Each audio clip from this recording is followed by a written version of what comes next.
نظم دی د ښځو په جګړو باندې چې ښځې کوي بس همیشه د تشې خولې جګړې خلک چې نه کړي د ټوپک او تمانچې جګړې ګینې د ورځې خامخا کوي دوه درې جګړې پر یو کلي کې باره ورځ بلا مړې کېدی او پکې به خواښ یو انګیان د خامخا مړې کېدی ښځه په هر عمر کې هر وخت جنګونه کوي اول انګور وي نو په خواښې به ظلمونه کوي بیا چې شي خواښې په انګور به دباونه کوي سحر نه وشي تر ماښامه ښه اوږده جګړه خو نوک پکې سور نشي که ډېره وي توده جګړه اول جګړه کې یو بل ته پیغورونه وشو بیا پکې وروسته د کنځلو ګزارونه وشو خدای پاک بس خیر کو د خیرو پکې پیرونه وشو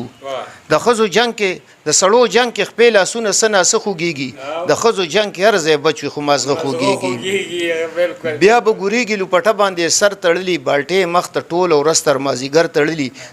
د شین کاغذ ګولۍ پلو پورې اکثر تړلي هغه چې وخوري لږ ارام وشي د مشي لږه سبا له بیا بلې جګړې ته تازه شي لږه ښځه په کور کې خپل قانون او خپل اختیار ساتي دا چې څه کې نه کار وي په هغې کې به کار ساتي دا 24 ګنټې به غمخادی ته ځان روزګار ساتي دا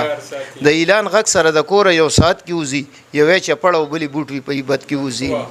ښځه د خپلو خپلوانو ډېر عزت په ساتي خو د خاوند د رشتهدارو نه نفرت په ساتي زړه شي مړه شي خو بس دغه یو عادت په ساتي دا بعضې ښځې خو بیخي د خاوند کور وخوري چې څه مونځي نو سلامت په پلار او مور وخوري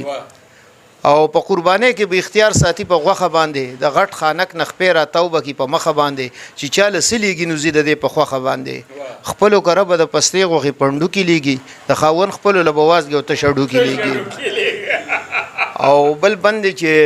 ښځه خاوند دوه پیاګانې دي د ژوند د ګاډي چې درېیمه راشي نو بیا نه ورځي پیوند د ګاډي د موټر سایکل نه رکشه شي ورک شي خوند د ګاډي